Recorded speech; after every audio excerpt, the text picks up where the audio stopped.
Di tempat lain. Dewa, kayaknya aku harus pulang sekarang. Nada melihat jam di handphonenya lalu merapikan buku-bukunya ke dalam tas dan berkemas untuk segera pulang. Jam sudah menunjukkan pukul 1 malam. Tak terasa sudah hampir 2 jam Nada dan Dewa mengerjakan tugas kuliah. Memang setelah keluar dari kafe tadi, Dewa tidak langsung mengantar Nada untuk pulang. Tetapi mereka berdua pergi dulu ke tukang nasi goreng langganan mereka untuk makan malam. Saat berada di tukang nasi goreng, mereka juga mengerjakan tugas-tugas kuliah seperti yang biasa mereka sering lakukan setiap kali Nada pulang dari kerja part-time. Malam ini karena Nada lembur sampai jam 11 malam, mereka mengerjakan tugasnya juga selesai lebih malam. Dan sekarang, bayangan Radit muncul di pikirannya. Dia pun takut jika Radit marah padanya karena sudah pulang terlambat. Kalau begitu berikan bukumu kepadaku, biar aku selesaikan di rumah nanti. Dewa tanpa izin dari Nada langsung mengambil kembali tas Nada dan mengambil buku laporan tugas milik Nada dan mengambil laptop Nada. Membuka file laporan praktikum Nada yang belum selesai dan mengirim ke email milik Dewa. Dewa berencana untuk meringankan beban Nada dengan memberi bantuan untuk tugas kuliah sebanyak yang Dewa bisa. Kamu sudah membantu banyak, biar aku selesaikan sisanya nanti di rumah. Nada mencoba bernegosiasi dengan Dewa. Biar aku saja yang kerjakan, kamu sudah cukup lelah hari ini. Sampai rumah istirahatlah. Dewa tersenyum dan memasukkan kembali laptop Nada setelah laporan praktikum Nada terkirim ke emailnya.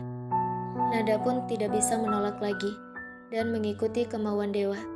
Bagaimanapun, dia tetap berterima kasih pada pria itu. Selesai beberes, Dewa pun langsung menyalakan mesin motornya. Mereka segera melaju ke jalanan menuju ke rumah Radit. Beberapa saat kemudian, motor Dewa sampai di depan rumah Radit.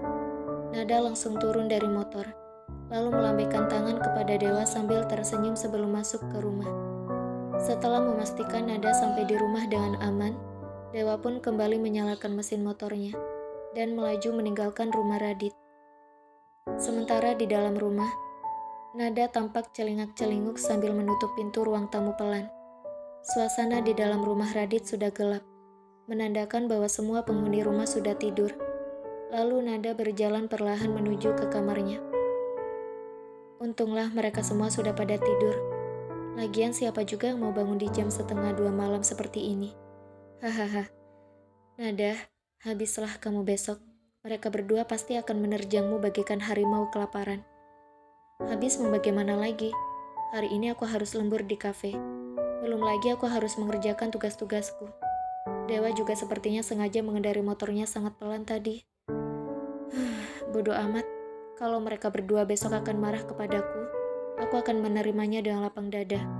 Memang ini adalah kesalahanku. Oceh Nada dengan berbisik pelan saat dia menaiki tangga ke lantai 2. Nada yang masih berjalan mengendap-endap perlahan membuka pintu kamarnya, lalu menutupnya kembali, dan setelah itu menyalakan lampu kamar. Klik. Sudah puas keluyuran tengah malam? Ah! Nada berteriak saat mendengar suara bariton khas pria itu ada di kamarnya. Radit saat ini sedang duduk bersandar di tempat tidur Nada, dengan tatapan penuh makna. Radit menatap langsung ke mata Nada bagaikan busur panah yang melesat tepat pada pusat sasarannya, membuat nyali Nada ciut.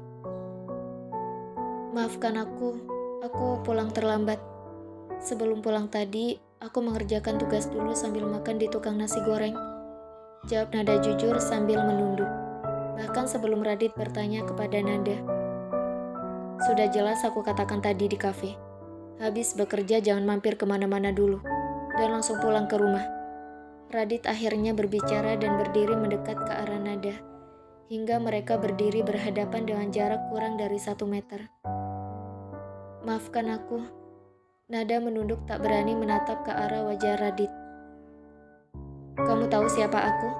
Tanya Radit kemudian sambil menaruh kedua tangannya di depan dadanya.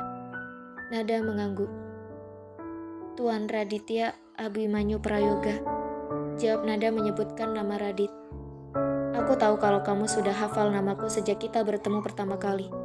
Maksud dari pertanyaanku, apa hubunganku denganmu? Tanya Radit lagi. mencoba membuat Nada lebih mengerti arti dari pertanyaannya. Suami, jawab Nada pelan. Malam ini aku ada di sini. Apa kamu tahu kenapa?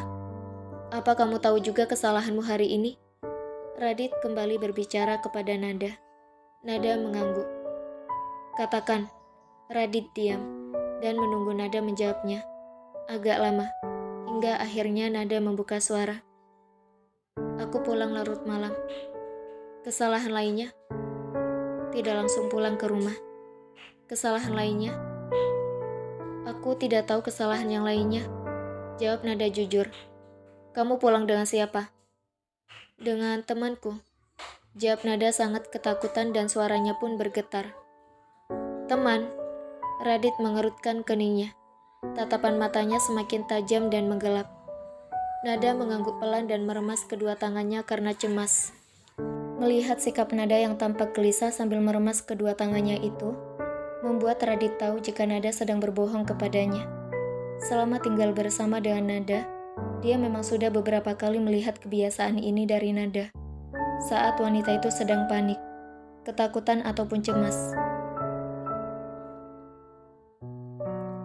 Kamu mau membohongiku? Tanya Radit lagi kepada Nada. Tidak, dia memang temanku. Kami satu kelas di kampus. Tapi hubungan kami saat ini rumit. Jawab Nada jujur kepada Radit, masih sambil menunduk tak berani menatap ke mata Radit. Rumit? Maksudmu? Pacar? Pertanyaan Radit sontak mengejutkan Nada. Dari mana pria itu tahu jika dia pernah berpacaran dengan Dewa?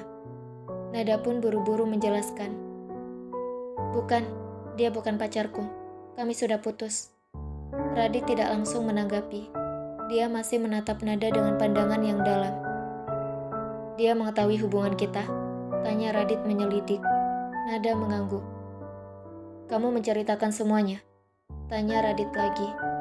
Saat ini raut wajah Radit sudah tidak lagi datar, tapi menunjukkan kekesalan dan kemarahan pada Nada. Nada kembali mengangguk. Apa aku mengizinkanmu untuk menceritakan ini kepada orang lain selain anggota keluargaku? Nada menggeleng. Lalu, kenapa kamu katakan rahasia yang seharusnya tidak kamu beritahu kepada siapapun? Maafkan aku, Radit. Hanya itu yang dapat aku lakukan saat aku harus memutuskan hubunganku dengannya. Dia tidak menerima alasan apapun yang aku berikan. Barulah ketika aku berikan alasan itu, dia membiarkanku pergi. Nada tertunduk, dan butiran air mata mulai mengalir dari sudut matanya. Lalu hari ini, dia ingin kembali lagi padamu? Tanya Radit masih di posisi berdiri yang sama. Nada mengangguk. Walaupun dia tahu hubungan kita? Nada mengangguk lagi. Ada rasa tidak suka dalam hati Radit saat mengambil kesimpulan seperti yang baru saja diutarakan dalam hatinya. Dia berpikir jika pria bernama Dewa itu benar-benar cinta pada istrinya. Nada, sedikit ada rasa kesal, karena harga dirinya dan rasa kepemilikannya terganggu.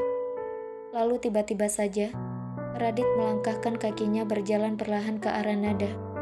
Radit seketika menarik tubuh Nada hingga kini tubuh wanita itu bersentuhan dengan dada bidangnya. Pergerakan Radit yang tiba-tiba membuat Nada tidak bisa melakukan perlawanan. Tangan pria itu yang melingkar di pinggangnya pun terasa kuat, dan tidak mudah untuk dirinya melepaskan diri dari kungkungan pria itu. Nada pun hanya menundukkan kepalanya, tidak berani menatap Radit dengan jarak dekat seperti ini. Sementara Radit menundukkan kepalanya, sambil menatap tajam ke arah Nada. Suara berat dan seksi serta desa nafasnya yang panas menggelitik telinga Nada saat pria itu berbisik dengan pelan. Kamu akan mendapat hukuman malam ini.